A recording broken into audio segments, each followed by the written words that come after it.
It was absolutely devastating. There is no words to describe how you feel when you're told that your 3-day-old baby has slim chances of living. Parents' worst nightmare.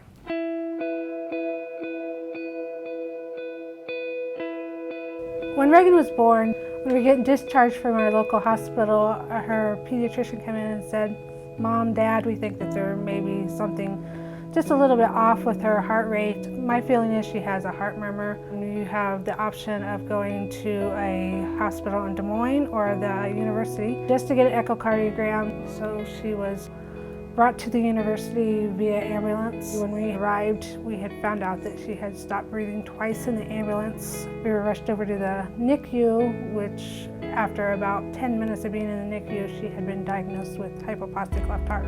At first it was really hard because, we're both first parents and we never had to deal with any of this stuff before, and we really didn't know what to expect.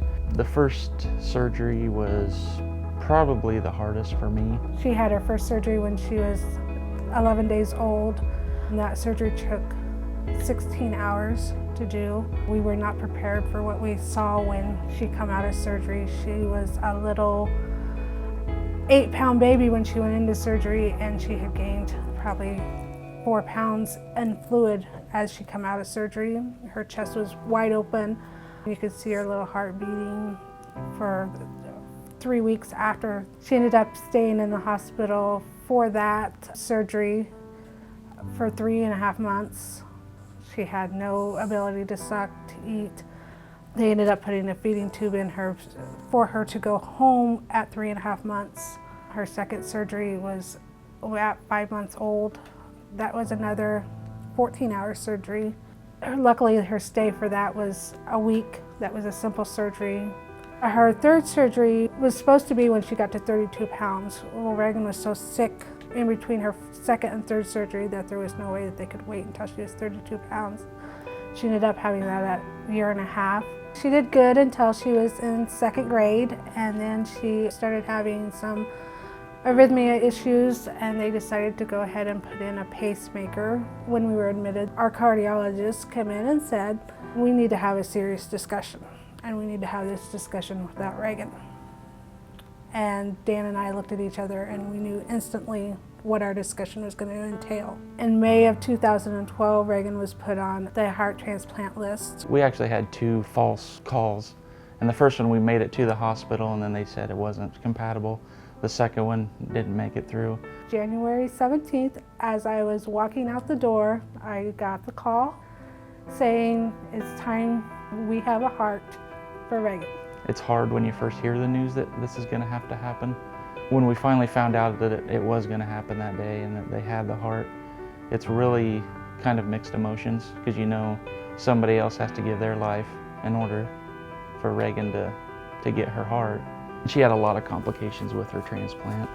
She had a stroke and she got really sick, and there was a couple times where we didn't know if she was going to pull through or not, because they said best case scenario is she would be there for about a month, maybe even a little bit less depending on how things went. It was almost like night and day. One day she just decided she was going to get better, and it was like a turnaround, and it was amazing. We stayed in the hospital for 6 months after her transplant. If you looked at Reagen, other than her visible scars, she is a normal teenager. To see that happiness and to see that growth in her makes you forget everything that you've been through in the last 15 years. We absolutely adore her medical team. Most of them are like our families. We have nurses still today that took care of Reagen the very first time Reagen came in at 3 days old, that still stop us in the hallway and say, "Hey, how's Reagen doing?" My dream and hopes for Reagen is that I want her to be able to go and do her own thing and not have to worry about medical stuff. That's been her whole life, is medical stuff.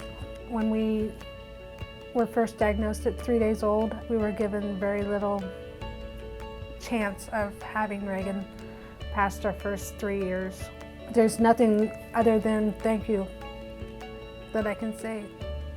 I have found out in our journey that it could always be worse. There's always somebody out there with a worst scenario, a worst story.